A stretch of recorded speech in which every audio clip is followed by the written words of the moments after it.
Un roi, chapitre 22. On resta 3 ans sans qu'il y eût guerre entre la Syrie et Israël. La troisième année, Josaphat, roi de Juda, descendit auprès du roi d'Israël. Le roi d'Israël dit à ses serviteurs, savez-vous que Ramoth en Galaad est à nous? Et nous ne nous inquiétons pas de la reprendre des mains du roi de Syrie. Et il dit à Josaphat, veux-tu venir avec moi attaquer Ramoth en Galaad?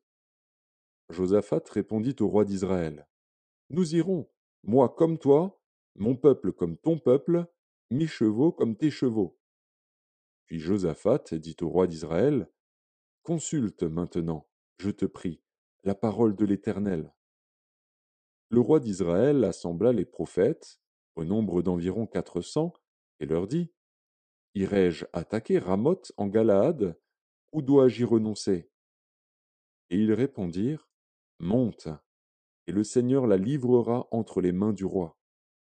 Mais Josaphat dit, n'y a-t-il plus ici aucun prophète de l'Éternel par qui nous puissions le consulter? Le roi d'Israël répondit à Josaphat, il y a encore un homme par qui l'on pourrait consulter l'Éternel. Mais je le hais, car il ne me prophétise rien de bon, il ne prophétise que du mal. C'est Michée, fils de Jimla. Et Josaphat dit, que le roi ne parle pas ainsi. Alors le roi d'Israël appela un eunuque et dit, fais venir de suite Michée, fils de Jimla. Le roi d'Israël et Josaphat, roi de Juda, étaient assis chacun sur son trône, revêtus de leurs habits royaux, dans la place à l'entrée de la porte de Samarie. Et tous les prophètes prophétisaient devant eux. Sédécias, fils de Kenaana, s'était fait des cornes de fer, et il dit, ainsi parle l'Éternel, avec ces cornes tu frapperas les Syriens jusqu'à les détruire. Et tous les prophètes prophétisaient de même, en disant, monte à Ramoth en Galaad, tu auras du succès, et l'Éternel la livrera entre les mains du roi. Le messager qui était allé appeler Michée lui parla ainsi. Voici, les prophètes, d'un commun accord, prophétisent du bien au roi. Que ta parole soit donc comme la parole de chacun d'eux, annonce du bien. Michée répondit, l'Éternel est vivant, j'annoncerai ce que l'Éternel me dira.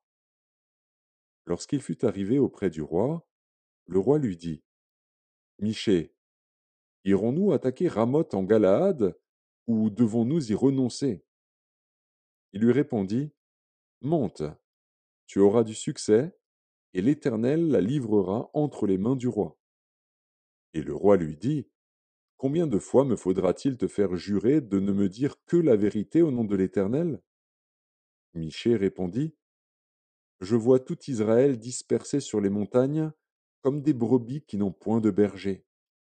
Et l'Éternel dit, ces gens n'ont point de maître, que chacun retourne en paix dans sa maison. Le roi d'Israël dit à Josaphat, ne te l'ai-je pas dit? Il ne prophétise sur moi rien de bon, il ne prophétise que du mal. Et Michée dit, écoute donc la parole de l'Éternel. J'ai vu l'Éternel assis sur son trône, et toute l'armée des cieux se tenant auprès de lui, à sa droite et à sa gauche. Et l'Éternel dit, qui séduira Akab pour qu'il monte à Ramoth en Galaad et qu'il y périsse? Ils répondirent l'un d'une manière, l'autre d'une autre. Et un esprit vint se présenter devant l'Éternel et dit, moi, je le séduirai. L'Éternel lui dit, comment?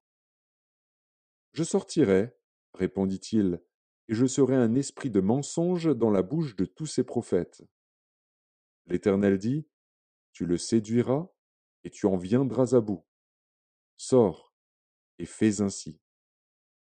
Et maintenant, voici, l'Éternel a mis un esprit de mensonge dans la bouche de tous tes prophètes qui sont là, et l'Éternel a prononcé du mal contre toi.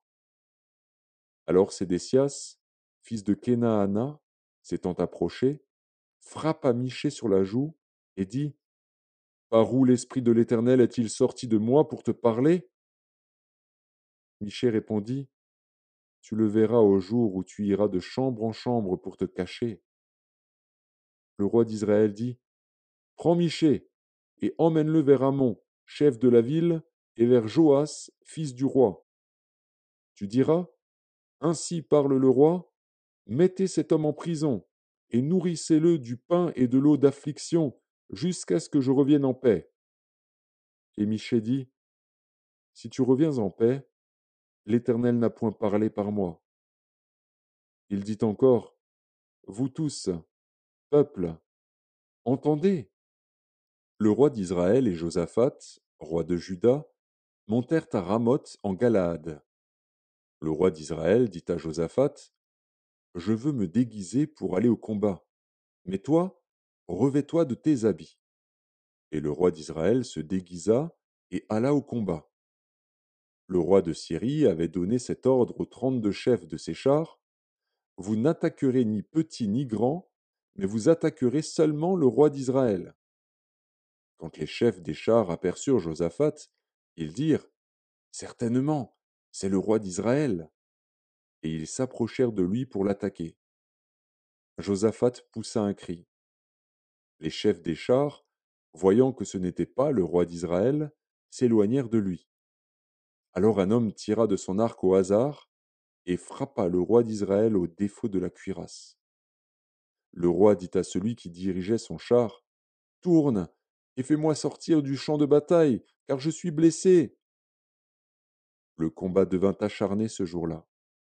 Le roi fut retenu dans son char en face des Syriens, et il mourut le soir. Le sang de la blessure coula dans l'intérieur du char. Au coucher du soleil, on cria par tout le camp, chacun à sa ville et chacun dans son pays. Ainsi mourut le roi, qui fut ramené à Samarie, et on enterra le roi à Samarie. Lorsqu'on lava le char à l'étang de Samarie, les chiens léchèrent le sang d'Akab, et les prostituées s'y baignèrent, selon la parole que l'Éternel avait prononcée. Le reste des actions d'Akab, tout ce qu'il a fait, la maison d'ivoire qu'il construisit, et toutes les villes qu'il a bâties, cela n'est-il pas écrit dans le livre des chroniques des rois d'Israël?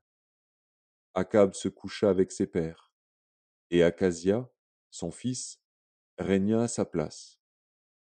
Josaphat, fils d'Asa, régna sur Juda, la 4e année d'Akab, roi d'Israël. Josaphat avait 35 ans lorsqu'il devint roi, et il régna 25 ans à Jérusalem. Sa mère s'appelait Azuba, fille de Shilchi. Il marcha dans toute la voie d'Asa, son père, et ne s'en détourna point, faisant ce qui est droit aux yeux de l'Éternel. Seulement, les hauts lieux ne disparurent point. Le peuple offrait encore des sacrifices et des parfums sur les hauts lieux. Josaphat fut en paix avec le roi d'Israël. Le reste des actions de Josaphat, ses exploits et ses guerres, cela n'est-il pas écrit dans le livre des chroniques des rois de Juda? Il ôta du pays le reste des prostituées qui s'y trouvaient encore depuis le temps d'Asa, son père. Il n'y avait point de roi en Édom, c'était un intendant qui gouvernait. Josaphat construisit des navires de Tarsis pour aller à Ophir chercher de l'or, mais il n'y alla point, parce que les navires se brisèrent à Edjon-Géber.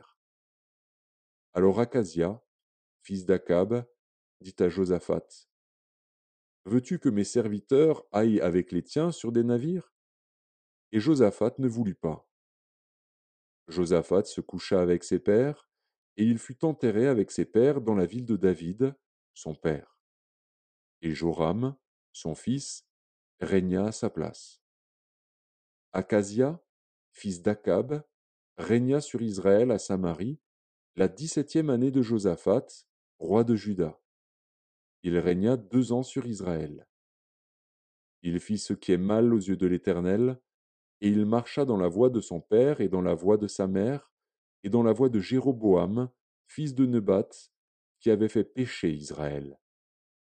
Il servit Baal et se prosterna devant lui, et il irrita l'Éternel, le Dieu d'Israël, comme avait fait son père.